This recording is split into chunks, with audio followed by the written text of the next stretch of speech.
தெரியும் அப்படின்னு சொல்ல முடியும்னா அப்படி சொல்ல முடியாது. 8 மாதம்லாம் எதுவுமே இல்ல அப்படின்னு சொல்லிட்டு அவ சொல்லுவா. இப்ப அவன் என்ன சொல்லுவான்னா, கடவுள் வந்து இந்த உலகத்தை கிரியேட் பண்றதுக்கே லைக் 6 நாள் தான் ஆச்சு அப்படின்னு அவன் ஒரு மாதிரி சம்பந்தமே இல்லாம அதை எடுத்துட்டு வந்து போடுவான். அப்ப எல்லாருமே ஒரு மாதிரி அவனை மாதிரி இப்படி பார்ப்பாங்க. சோ அதனால அமைதியாயிடும். ஒரு மாதிரி கோல்டு ஸ்டேர் கொடுக்கறனால அவன்ட்டு அமைதியாயிருவான். சோ இப்ப இப்ப இந்த எஸ்கலேட் ஆயிட்டு இருக்கிற இந்த டென்ஷன்லாம் பார்த்துட்டு டேவிட் வந்துட்டு அப்படியே அவரோட லைட் ப்ரௌன் ஐஸ வச்சு அவரோட பொண்ணை வந்துட்டு ஒரு மாதிரி என்ன சொல்றது பார்த்துட்டு, உங்க அம்மா என்ன சொல்ல வராருன்னா, இந்த மாதிரி டேட் பண்றது ஒரு விஷயம், ஆனா கல்யாணம் பண்றன்றது ரொம்ப வித்தியாசமான ஒரு விஷயம்.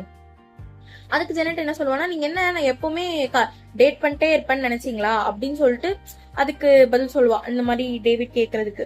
அப்ப எல்லாம் என்ன சொல்லுவானா, ஆக்சுவலா நாங்க உண்மையா என்ன எதிர்பார்த்தோம்னா, நீங்க வந்துட்டு க்ரோ அப்பார்ட் ஆயிடுவீங்க, லைக் கொஞ்ச நாள் தான் இந்த மாதிரி டேட் பண்ணுவேன், அதுக்கப்புறம் போயிருவேன், நீ சீரியஸான ரிலேஷன்ஷிப்குள்ள போக மாட்டேன்னு நாங்க நினைச்சோம் அப்படின்னு சொல்லிட்டு அவளோட தாட் ப்ராசஸ் அவகிட்ட சொல்லுவா. இப்ப ஜெனட் என்ன சொல்லுவானா, இனி என்னமா நினைச்சிட்டு இருக்க, உனக்கு வந்துட்டு உன்னோட ஓன் இன்செக்யூரிட்டி உன்னோட பயத்தெல்லாம் வந்துட்டு நீ ஏன் மேல போட பாக்குற, நீ எங்கான வயசுல கல்யாணம் பண்ணி குழந்தைலாம் பெத்து ரொம்ப கஷ்டப்பட்டிருக்க, அதே மிஸ்டேக்க நான் பண்ணுவேன் நீ நினைச்சியா, நான் அந்த மாதிரிலாம் பண்ண மாட்டேன். அப்ப அப்படி சொன்ன உடனே எல்லாருக்கும் வந்துட்டு அப்படியே மூஞ்செல்லாம் ஒரு மாதிரி செகப்பா, யாரோ அவளை அரைஞ்ச மாதிரி அவளுக்கு இருந்துச்சு. அவளுக்கு மனசுக்குள்ள வந்துட்டு அவ எங்க இருக்கப்பா எவ்வளவு கஷ்டப்பட்டா பிரெக்னன்சி வச்சுட்டு அப்படின்னு சொல்லிட்டு அதெல்லாம் அவளுக்கு ஞாபகம் வருது. அப்படி ரொம்ப கஷ்டப்பட்டதுனால தான் திருப்பி 6 வருஷம் கழிச்சு இந்த ட்வின்ஸ் வந்து அவங்க பெற்றிருப்பாங்க.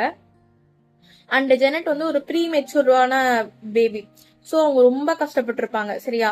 இப்ப வந்துட்டு டேவிட் என்ன சொல்லுவான்னா, இங்க பாரு ஸ்வீட் நீ எனக்கு எனக்கு வந்து நீ டேட் பண்ண ஆரம்பிச்சப்போ எங்களுக்கு வந்து ரொம்ப ஹாப்பியா இருந்துச்சு அப்படின்னு சொல்லிட்டு அவன் ஒரு டிஃப்ரெண்ட் ஸ்ட்ராட்டஜி வந்து ட்ரை பண்ணுவான்.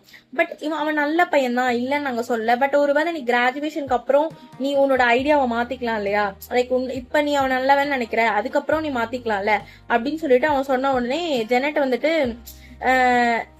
ஒரு மாதிரி இப்படி சொல்லிட்டு, ஓ ஸ்காட் ஜூயிஷ் இல்லைன்னா நீங்க இப்படி பண்றீங்க, இதே வந்துட்டு ஸ்காட்டுக்கு பதிலா ஒரு ஆர்ன்னு பேர் வச்ச ஒரு ஜூயிஷ் பையனா இருந்தா நீங்க இப்படிலாம் பேசுவீங்களா அப்படின்னு சொல்லிட்டு பேசின உடனே டேவிட்டுக்கு வந்து ரொம்ப ஒரு மாதிரி ஆயிடும். ஏன்னா டேவிட் வந்து அவர் ஒரு முற்போக்கான ஆளு, இந்த மாதிரி கேஸ்ட் அந்த மாதிரிலாம் வீட்டுக்குள்ள பேசாம லைக் ஒரு பாகுபாடு இல்லாம தான் அவர் இருக்கிற மாதிரி அவர் நம்பிட்டு இருக்காரு. சோ இவ இப்படி சொன்ன உடனே அவருக்கு ரொம்ப ஒரு மாதிரி ஆயிடும். நம்ம ஓப்பன் மைண்டட்னு நினைச்சோம்ல அப்படின்னு சொல்லிட்டு உடனே அவன் அவங்க அம்மா கிட்ட திரும்பி அவன் என்ன சொல்லுவானா, என் கண்ணை பார்த்து உன்னால உண்மையா சொல்ல முடியுமா, இப்ப ஆரன்னு பேர் வச்சு ஒரு ஜூவிஷ் மேனா இருந்தா நீங்க இப்படி தடுப்பீங்களா அப்படின்னு சொல்லிட்டு கேட்பா.